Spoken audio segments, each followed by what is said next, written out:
A state divided. They started playing for the Paul Bunyan Trophy, the big wooden lumberjack, back in the early 50s when Sparty joined the Big Ten. And it's so nice to have you, Reese, to have all those data from when you were in high school and when you were in college back in the 50s. And you know the records so well of these games, but it matters. And their comments fly week to week for these guys, Michigan, Michigan State, and it is intense and the hatred runs deep, Palmer. Can you just imagine Reese riding to school in his Ford Model T back in the day? How nice that would have been, just putting along, getting to school, making sure all his homework's done, just looking like the man on campus. I'll tell you, there's a lot of familiarity in this game. A lot of these high school players grew up playing with or against each other, so it just adds an extra layer to this rivalry. Another sack, channeling his inner Aiden Hutchinson against Penn State.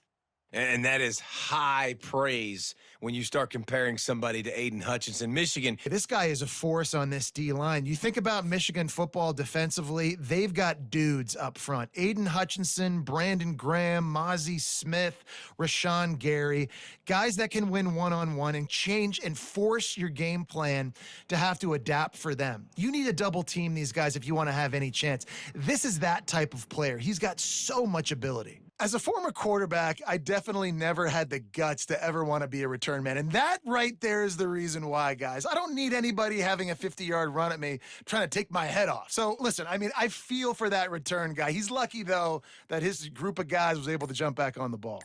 The Sunshine State is so rich in talent. The players have known each other in many cases for a long time, and that brings the intensity to a fever pitch. And they do not like each other, Reese. 3 of the 4 years that I was a part of this rivalry game, there were bench-clearing brawls in the middle of the field before opening kickoff. This game just feels different. Now, that is a play that will get your sidelines into the game with that touchdown. And you could see once he left everybody in the dust and he was going to the house, the sidelines going nuts. What a big-time play to take the lead. Defense did its job. Now special teams coming through in a big way. They've met in the so-called Toilet Bowl, and they've played to go to the Rose Bowl. It's run the gamut, but this one is always intense. Yeah, Reese, I called that game back in 2009 where the winner was going to go to the Rose Bowl, and I had a chance to really feel the electricity and the excitement at Autzen Stadium that day. This really is a tremendous rivalry. And even when a Rose Bowl isn't on the line, Oregon State just feels good. The in-state rivalry, the hate, it's always a good matchup. If this old feud has been going on since Lewis and Clark set the foundation for the Oregon Trail. They've been playing since 1894, guys. Game's been played for a long time, a lot on the line in the state of Oregon. Bragging rights, Jesse, for a whole year. I feel like it's one of the rivalries in college football that maybe a lot of people don't talk about or really know about. But if you've ever been around this game and you know about the tradition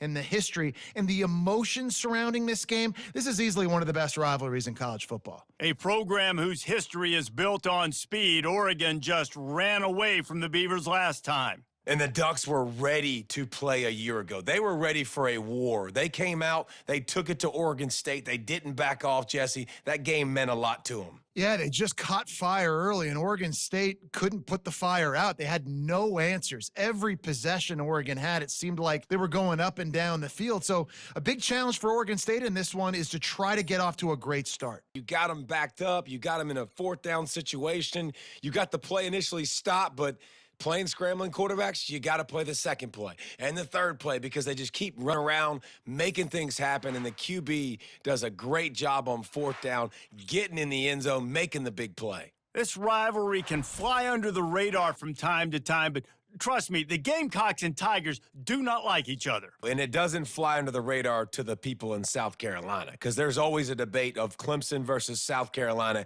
and bragging rights fully on the line.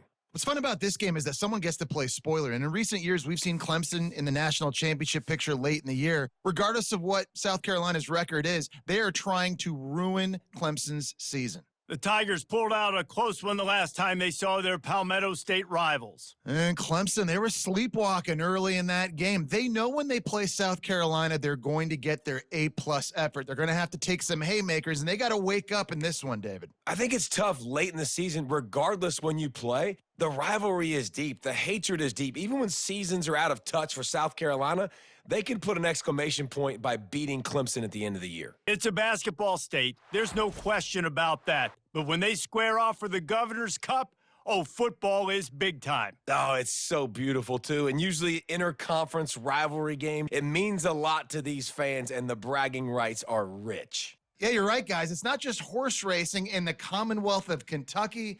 They play a big-time football game here as well. I've actually called this game before. These fans get hyped. As it turns out, the fumble on that last drive set up the touchdown, David. And there's no bigger stat in football than turnovers. You turn the football over, they turn it into points. Jesse, that is not a recipe for success. Good news, though, they get another chance, right? They can make amends with this drive right here. That's all that's important. You've got to execute and you've got to lock in. If at first you don't succeed, try again, right? It's been really hard for this offense in this game to run the football, but they finally break off a big run there.